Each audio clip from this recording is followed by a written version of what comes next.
Okay, so we're here. It's another edition of Island Hoppers, and we do have the distinct pleasure of having the internationally renowned pop reggae artist Diana King with us here today. And Diana, well, it's indeed a pleasure. You know, you bring a lot to the table. You know, you've established yourself as a major artist, and almost from when the first time I heard about Diana King, it was like bam, you know.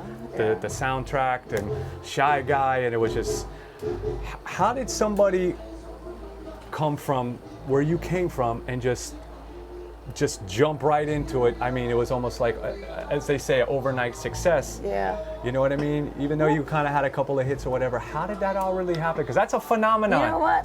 It's really good that you're asking me that, because I've given so many different answers, which are all true.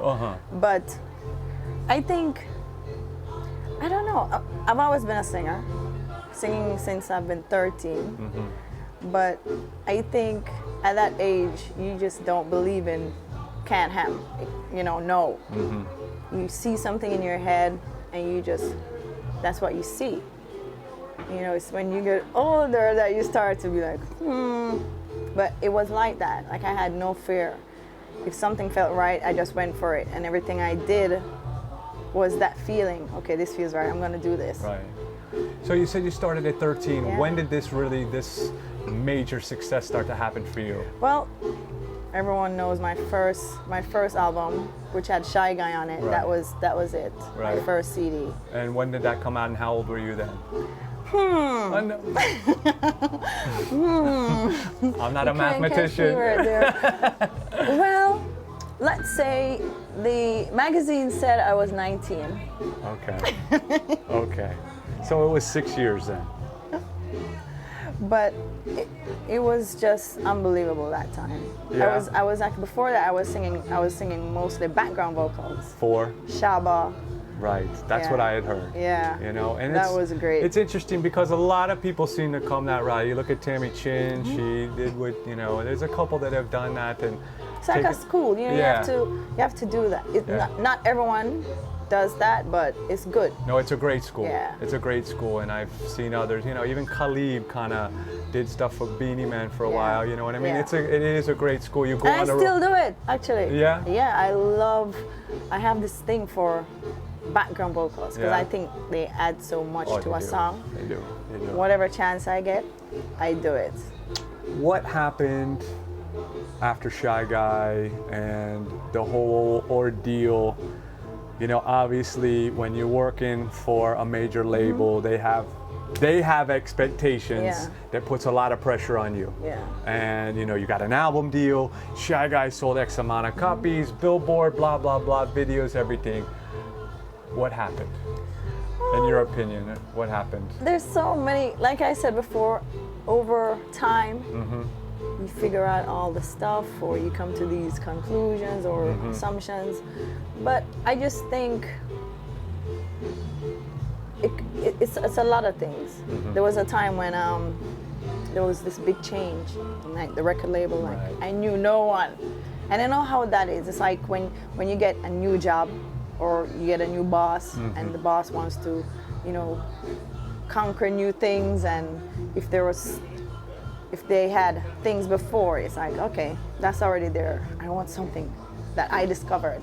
So it could be that, or it could have been that they just didn't know how, because my music was so diverse. It wasn't any one thing. And I know that's hard. Even today it's hard. Yeah. It's much better now. Yes. So I really can't say what exactly, but I just know that it's better now. So it's better for me now. Well, that's good. And tell me why it's better for you now. Well, when my stuff came, like things that I hear now, like from younger artists or new artists, like that stuff that this record label like turned down how many years ago that I gave to them. But it had to happen, because that's what changes, you know. And once you don't get dwelling on that or bitter, or you just know that that's how it is sometimes. And fortunate for me, with Shy Guy, I had this huge fan base all over the world that I still go. I'm just getting back from Asia. I was in Brazil, and it's great. So Well, it's good to have that. yeah, you know, it's great to have that because not every artist gets that. Right. They break in one area and that's it for them. If it doesn't happen there, but I feel better now. Good. Where I am now. Good. Working on my stuff, doing it. I went back to school. I learned how to do it myself. So if there's no one, I can do it. Okay. So I feel really good now. Now, you talk about this fan base. Are you able to still retain them in a way through the different mediums that are available now with websites and internet? Because that has really helped independent artists a lot. Definitely. Are you still able to reach out to them and Yeah. hold on to them and keep through these Definitely. mediums? Do you have a MySpace It's account? so much or- better. Yeah, two. Yeah, I have two. two MySpace. Okay. And it's great. Like now it's such a great time Yeah. for music, for a lot of things. Right. You know, and being able to do that, having the MySpace and the iTunes and just being able to, even just knowing that you can do that makes an artist or a producer feel so much better about themselves. It's like, it's not just up to these people to say, we don't think so, you know? So yeah, so now you can do it on your own, have an outlet, whereas Yeah. before your hands were kind of tied. Yeah, if you're in my position, I could have said that. Right. Because it wasn't easy. I went through many different periods of like, what's going on? I don't understand. And then you figure it out. Mm-hmm. And then like, but at this point, like, you know what? It had to happen. It had to happen like that. And now, I mean, you have artists who they go from reggae to pop to, they can do whatever, you know, and True, it's great. Let's speak about you and your music now. What is that you are creating now? What makes Diana feel good musically? I'm really just doing what's in my soul, in my heart. Not saying I wasn't doing that before, but like you mentioned, you know, that pressure sometimes, like, okay, you had Shy Guy, you had Sail Pray, you have this. Even when you don't, you might say, I don't feel that pressure, but you still feel it, you know, because when you have a song like I had that was #1 on so many charts, you're like, am I ever gonna do that again? You know? But after a while, I just had to stop. You can't think of that because I didn't know, I didn't do any special thing. I didn't say, okay, I'm gonna say this and it's gonna be a hit, you know? You just do your thing. And because of still being out there, maybe not visible to some, I wasn't drawn into that, oh, nothing is happening for me type of thing. I was fortunate to have fans in every region that I could still do my thing while I'm thinking, you know? Yeah. So, you know, you talked about Brazil and these other places. So you're obviously still touring? I still tour. I tour, and it's so different everywhere. Like in Brazil, I did shows with an orchestra. Really? Yeah. Interesting. And it's unbelievable. Like doing reggae with an orchestra, and it was great. And different areas they're I don't know, all these other countries, all these different countries, they're not just saying, okay, we want you to come and just do this. They have all these ideas and different ways they want to hear me do different things, my stuff, but it's great. We're kind of catering to what. That's interesting. Yeah. Well, like, give me some examples. Like you said, the orchestra in Brazil. Or singing their language. Oh yeah. You know. So obviously I go to Japan and I have to learn to sing my song in Japanese, or learn an artist who has maybe the #1 song, and then they learn my song, and it's just great. Wow, that's good. You have, because some people are like, chill, mom, we're not doing, you know. I never say, unless I'm dog tired. Yeah. I never say no. Yeah. You know, I never say no. What describe your music now? What you're working on now, and what kind of feel, and what kind of, everybody has a hard time describing themselves, and Yeah. we don't want I'm to no different. and we don't want Yeah. to pigeonhole you or anything. But just to give our I'm viewers, feeling everything. yeah, I'm feeling everything, which is pretty much what I've always felt. But just that feeling of I can feel like that. I can sing it, I can record it, I can put it out, and I can just do it. So I'm doing, like you mentioned, I did a song with Toots. I've done a song with Gentleman. I did a song with Tessa and Chin. Nothing released as yet, but it's just I feel I can do anything, and I can. So it's mostly, it would sound by the artist that it's predominantly reggae though. No. No? Okay. No, it's not. Interesting. The song with it always has a touch of reggae because that's my roots. Right. I can't resist it, even when I try. But I'm working on some other stuff. When talking with Wyclef, trying to get to a few more people. It's just that feeling. I'm sure the new artists and the younger artists, they feel like that too. Yeah. Like, I can do it. Right. I look at Rihanna and her first song to the song she has now, it's like, and that's so cool Yeah. to witness that.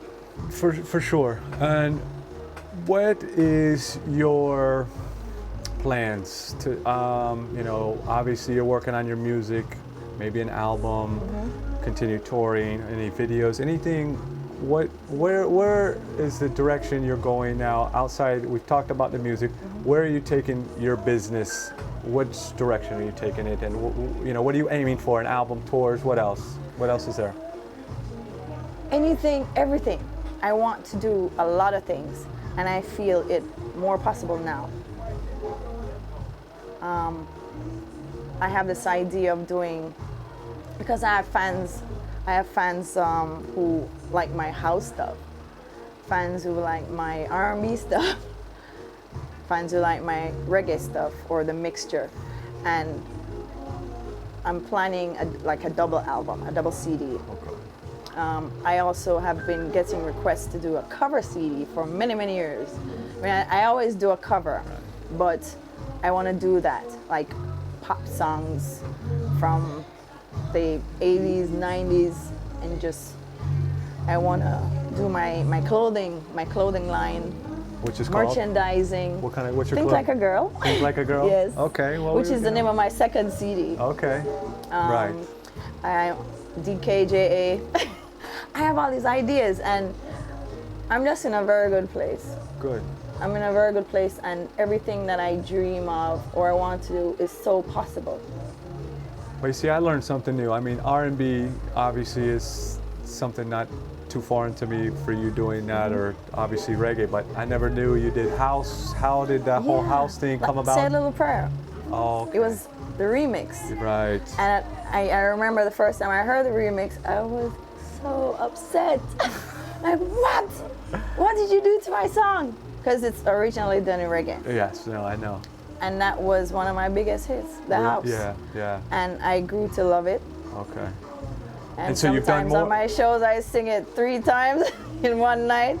But yeah, I'm working on House. Okay. Because I have fans up to yesterday. I was walking in the mall and give me some house music. I need some beats. And these are my fans, and I don't want to neglect them, because that's how people like different things. True. And I like different things, and I want to do that. Yeah. Well, you seem as a person, even without knowing you in the beginning, you always seemed a person that seemed, you just through the approach of the music that I got from you, you always seemed a little bit more, had a wider scope of things, and had a, you had a better picture of the world. And because when you grow up in Jamaica, and people have a tendency to be a little narrow-minded, and they're just so centered and don't really, they got horse blinders on. Like they don't know anything else exists. But I always got that you were a little more cultured. Did you spend time in the States or Europe? Never. Or I was just like that, to the point where it was considered kind of weird when I was growing up. Yeah. Because it was different. Yeah, it was different. And like I said, And it's the so, horse blinders yeah. again.